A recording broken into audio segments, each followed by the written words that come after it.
Hai, baiklah di sini saya akan memperkenalkan diri saya terlebih dahulu sebelum saya masuk ke penjelasan dari bab 4 yang berjudul Pancasila sebagai Ideologi Negara. Hai, perkenalkan nama saya Delisa Agrifakesita Sinaga dengan NIM 12331510667. Mata kuliah Pancasila, dosen pengampunya adalah Dr. M. Irfan. Pancasila sebagai ideologi negara. Pengertian serta pentingnya Pancasila sebagai ideologi negara. Pancasila adalah dasar negara Indonesia, seperti jantung yang memompa darah bagi tubuh. Ia mengandung nilai-nilai luhur yang menjadi pedoman hidup bangsa, seperti persatuan, keadilan, dan ketuhanan. Pancasila penting karena ia menyatukan rakyat yang beragam dalam satu bangsa. Ia juga menjadi landasan bagi hukum, pemerintah, dan kehidupan bermasyarakat. Tanpa Pancasila, Indonesia akan seperti kapal tanpa kompas, mudah terombang-ambing. Baiklah, istilah ideologi berasal dari kata idea atau logos. Idea berarti gagasan, konsep, pengertian dasar, ide-ide dasar, cita-cita. Karena idea berasal dari bahasa Yunani eidos, yang berarti bentuk, atau eiden, yang berarti melihat. Idea dalam kehidupan nyata dapat diartikan sebagai cita-cita, yaitu cita-cita yang bersifat tetap dan akan dicapai. Dengan demikian, cita-cita ini pada hakikatnya merupakan dasar, pandangan, atau paham yang diyakini kebenarannya tentang ide-ide atau the science of ideas, atau ajaran tentang pengertian-pengertian dasar. Nah, istilah ideologi pertama kali dilontarkan oleh seorang filsuf Prancis, Anthony Descartes de Cauchy pada tahun 1796, sewaktu revolusi Prancis tengah menggelora. Cauchy menggunakan istilah pengembangan ide-ide manusia atau yang sudah dikenal dengan Science of Ideas. Gagasan ini diharapkan dapat membawa perubahan institusional dalam masyarakat Prancis. Namun, Napoleon mencemooh sebagai suatu khayalan yang tidak memiliki nilai praktis. Pemikiran Cauchy ini sebenarnya mirip dengan impian Leibniz yang disebut One Great System True atau Pranarka 1987.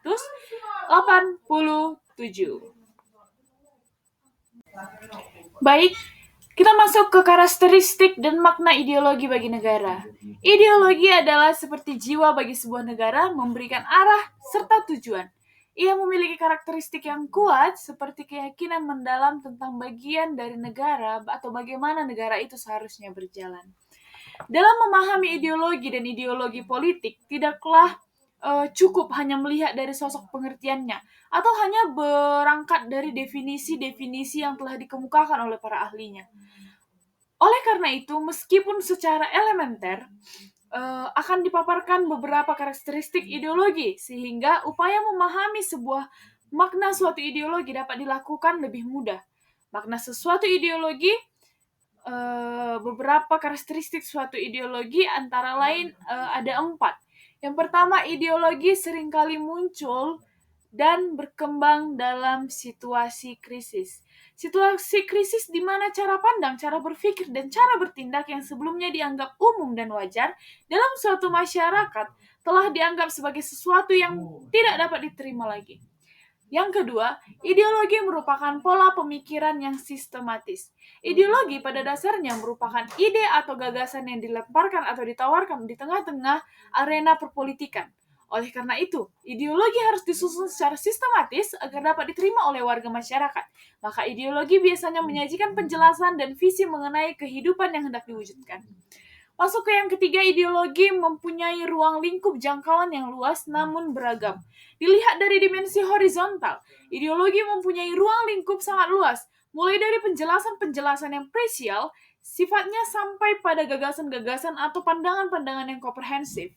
Misalnya itu Walter Jones. Sebenarnya, sifat serba mencakup dari sesuatu ideologi sangat tergantung pada ruang lingkup kekuasaan yang dapat dicakupnya. Dan yang terakhir adalah ideologi mencakup beberapa serata pemikiran dan panutan. Dilihat dari dimensi vertikal, ideologi mencakup beberapa serata pemikiran dan penentunan. mulai dari konsep yang kompleks dan sub-horizontal, sampai dengan slogan-slogan atau simbol-simbol sederhana yang memprediksi gagasan-gagasan tertentu sesuai dengan tingkat pemahaman dan perkembangan masyarakatnya. Barangkali dari tataran pemikiran semacam ini dapat dikatakan bahwa ideologi berada pada keragaman landasan yang akhirnya membuahkan berbagai pemahaman dan penerimaan dari para pengikutnya. Kita masuk ke dalam fungsi ideologi. Ideologi memiliki fungsi yang penting bagi sebuah negara seperti pondasi yang berbentuk untuk membangun suatu bangunan. Ia membentuk arah dan pedoman bagi setiap masyarakat serta dalam kehidupannya, mulai dari prasarana, lalu hukum, hingga ke bagian masyarakat. Nah, fungsi-fungsi dari ideologi terdiri dari 7. Yang pertama, memberi arah dan tujuan. Yang kedua, memperkuat persatuan dan kerjasama. Yang ketiga, menjadi landasan moral dan etika. Yang keempat, memberikan legitimasi kekuasaan. Yang kelima, mempermudah proses pengambilan keputusan.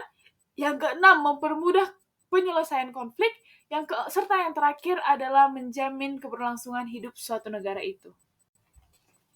Macam-macam ideologi.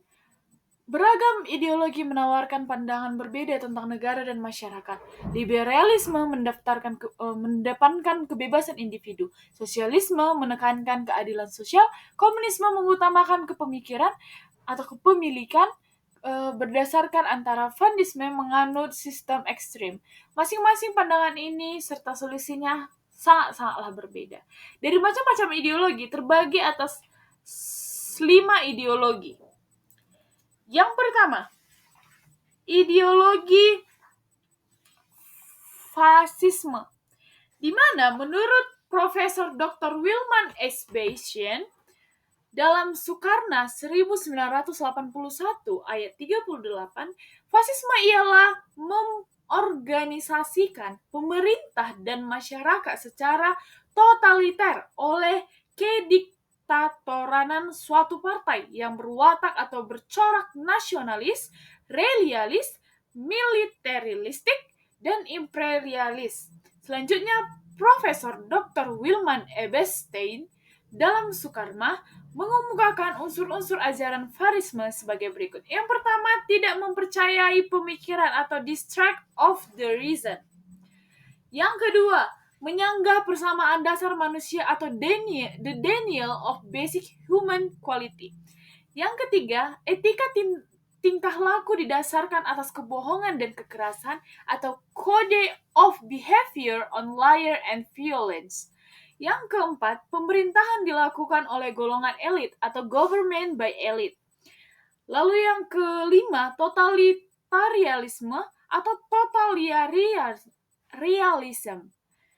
Yang ketujuh, realism and imperialism atau realism and imperialism. Yang ke-7, oposisi terhadap hukum dan ketertiban internasional.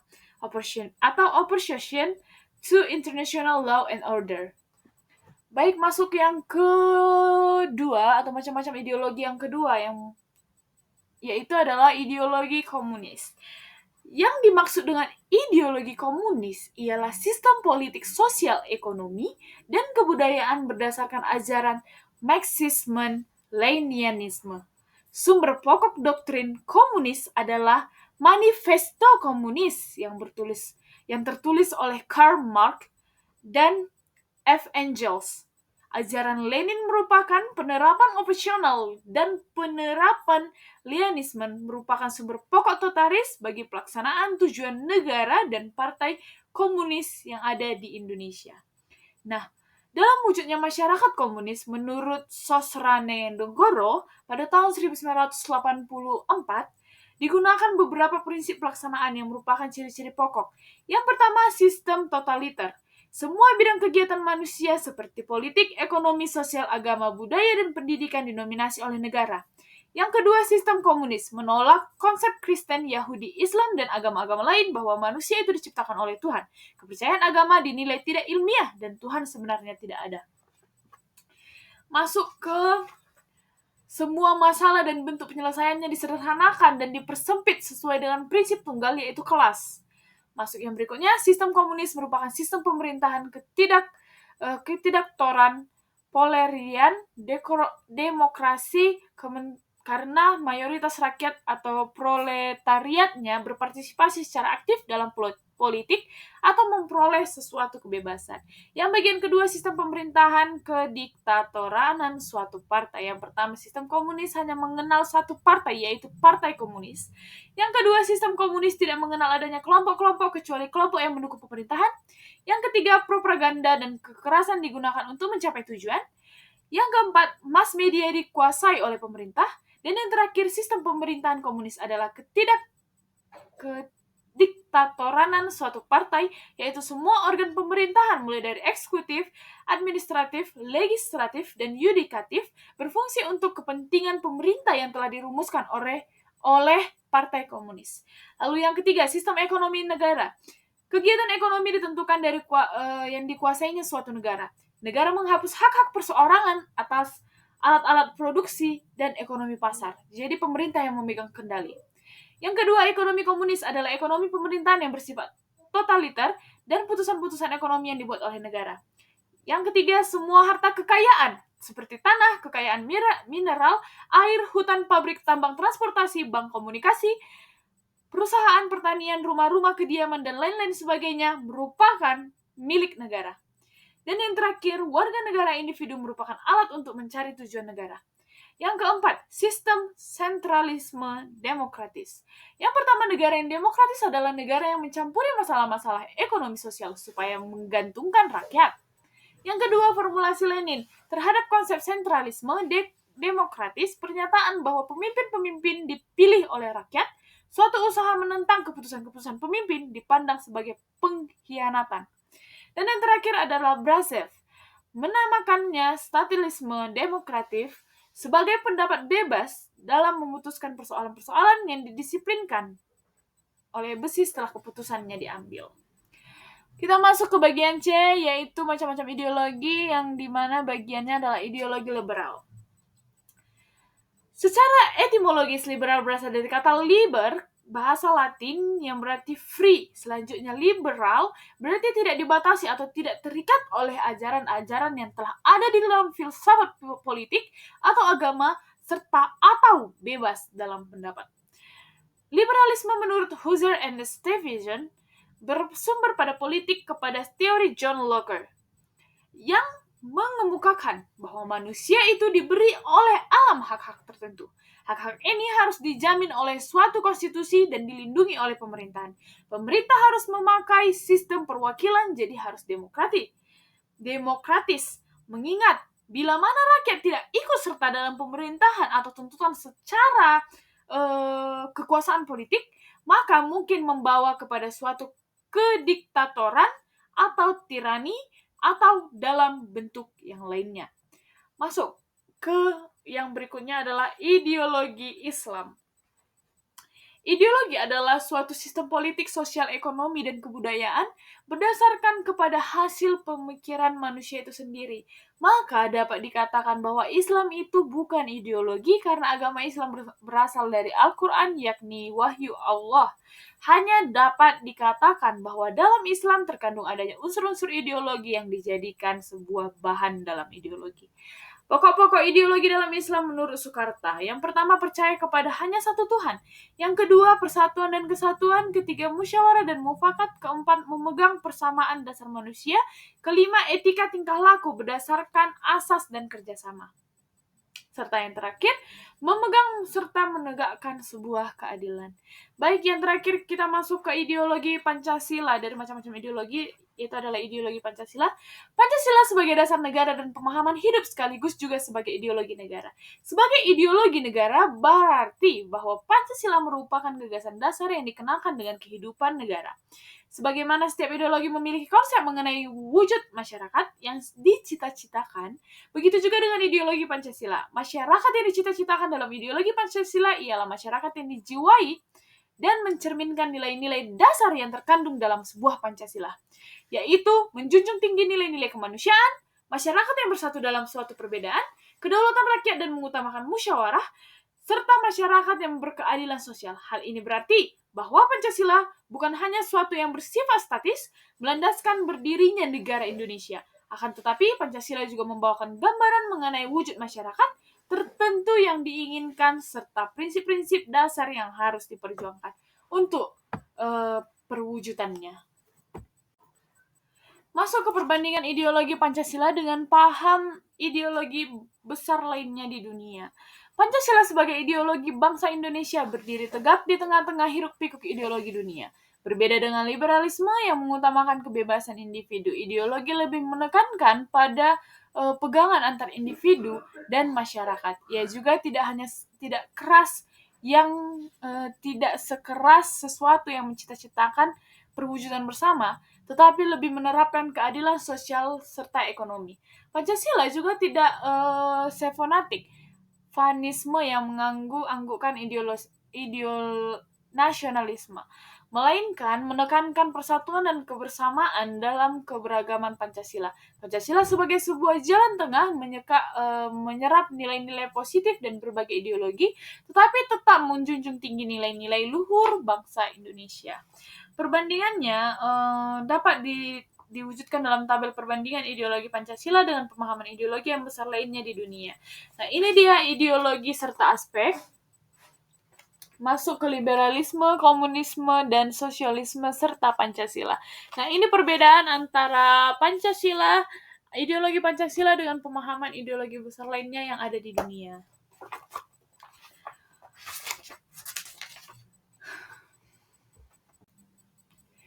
Baiklah, masuk ke materi terakhir, yaitu adalah pentingnya ideologi Pancasila di tengah ideologi-ideologi lainnya. Di tengah-tengah gempuran ideologi global, Pancasila menjadi benteng kokoh bagi bangsa di Indonesia. Ia seperti payung yang melindungi dari terpaan angin kencang, menjaga keutuhan dan jati diri bangsa. Pancasila mengajarkan toleransi dan persatuan, nilai-nilai yang sangat dibutuhkan dalam menghadapi perbedaan ideologi. Ia menginginkan kita bahwa perbedaan bukanlah suatu ancaman, melainkan kekuatan dapat disatukan oleh kemajuan bersama. Pancasila juga menjadi penyeimbang mencegah dominasi ideologi asing yang tidak sesuai dengan nilai-nilai luhur bangsa. Ia mengingatkan bahwa kita untuk tetap pegang teguh pada nilai-nilai luhur, menjaga kearifan lokal, serta membangun bangsa yang adil dan sejahtera. Demikian Pancasila menjadi semacam rumah bagi bangsa Indonesia, tempat untuk pulang, saling berdampingan, serta membangun kebersamaan bersama. Nah, upaya-upayanya dapat dilakukan seperti menumbuhkan kesadaran untuk melaksanakan nilai-nilai luhur Pancasila, kedua, melaksanakan ideologi Pancasila secara konsisten, ketiga, menempatkan Pancasila sebagai sumber hukum dan pembuatan peraturan perundang-undangan nasional, dan yang terakhir, menetapkan Pancasila sebagai moral dan kepribadian bangsa Indonesia. Baik, sekian presentasi saya tentang bab 4, di mana menjelaskan tentang Pancasila sebagai suatu ideologi di dalam negara. Sekian dan terima kasih. Bye-bye.